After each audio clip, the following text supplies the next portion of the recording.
The rain poured relentlessly that evening, blurring the dim city lights as an old couple huddled under a torn umbrella at a deserted bus stop. Their wrinkled hands clutched a single suitcase, a lifetime of memories packed into one fading bag. Martha's shawl was soaked through, her lips trembling not from the cold, but from heartbreak. Beside her, Henry sat silently, staring into the distance with empty eyes that had once gleamed with hope. After 40 years of calling that small apartment home, they had been thrown out, with nowhere to go and no one to turn to. Before we continue this emotional journey, take a moment to show your love. Hit the like button, subscribe to Whispers of Keedness, and share your thoughts in the comments below. Every interaction helps spread more stories of love, hope, and humanity. The eviction had come suddenly. Their landlord, Mr. Craven, a man more interested in profit than people, had raised the rent beyond their means.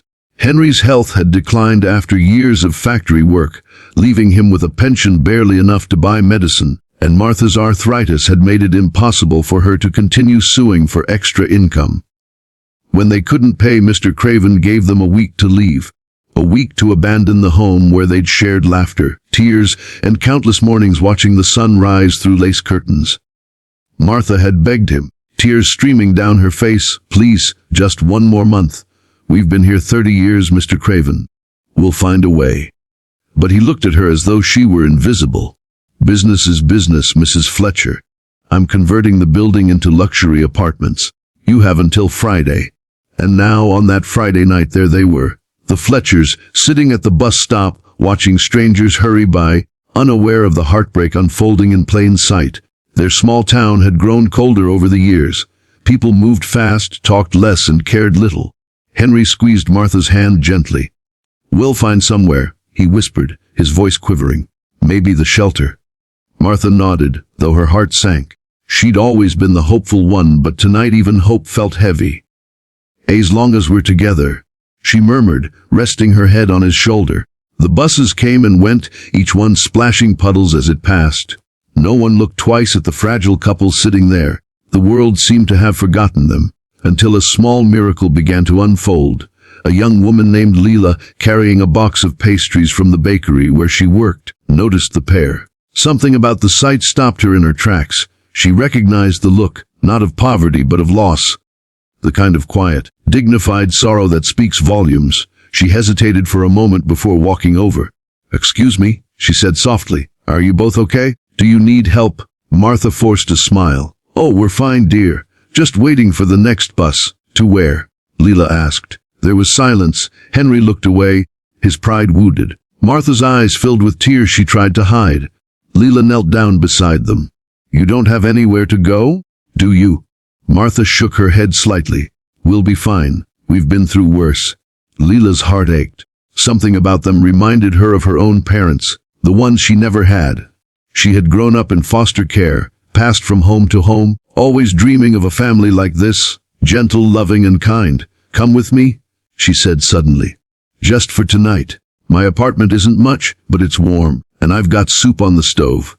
Henry hesitated, but Martha touched his arm. "We don't want to be a burden." "You won't be," Leela said firmly. "Please." That night, for the first time in days, the Fletchers slept in warmth. Leela's small apartment smelled of cinnamon and coffee. She gave them dry clothes, a hot meal, and a place to rest. It felt like heaven after the cold streets. Over the next few days, Leela learned their story. How they'd worked all their lives, raised no children of their own, and lived quietly in their little apartment. How Henry had once dreamed of opening a small shop, but had sacrificed it to care for Martha's ailing mother. How Martha had always believed that kindness would come back to them someday. And in that small kitchen, with rain tapping softly on the window, something beautiful began to grow, a bond deeper than blood. Leela started calling them Mum and Dad, at first as a joke but soon with genuine affection. Henry taught her how to fix leaky faucets. Martha showed her how to sew a torn sleeve. They became the family none of them ever had. But peace never lasts without a test. One afternoon, Mr. Craven appeared at Leela's door, smug and self-satisfied. "So this is where you ended up," he sneered. "You think you can just run from your debts?" Leela stood between him and the couple.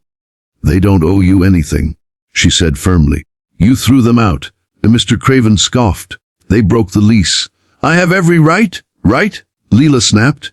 You took their home, their dignity, and you call that right? Henry rose from the couch, leaning on his cane. It's all right, sweetheart, he said to Leela. He can have the building. We have something he'll never own. And what's that? Craven mocked. Peace, Henry replied, and love. Something in those words silenced the man for a moment. He muttered and turned away, but the encounter left an impression on Leela. That night, as she sat beside the couple, she said quietly, You know, I always wished someone would adopt me when I was little. I guess I just had to grow up and find my own parents. Martha smiled through tears. And we always wished for a daughter. I suppose God just took his time. From then on, Leela cared for them as her own family. She started a small social media campaign sharing their story. 2 elderly souls abandoned by society, but rescued by the love of a stranger. It went viral. Donations poured in. Within weeks, she had enough money to rent them a small house near the park. The day they moved in, Martha wept as she unpacked the old photo frame she'd kept hidden in her bag. Home, she whispered, kissing Leela's forehead. You gave us home again. Months passed, and the little house became a beacon of kindness in the neighborhood. Leela organized community dinners, and people came to hear the Fletchers' stories of endurance, compassion, and second chances. Even Mr. Craven, shamed by the attention, visited one day humbled. He offered an apology, and Henry, in his quiet grace, forgave him, because that was who they were, people who chose love over bitterness. Before we reach the heart-touching ending, don't forget to like, comment, and subscribe to Whispers of Kinness. Your support keeps these true to life stories alive and spreading across the world.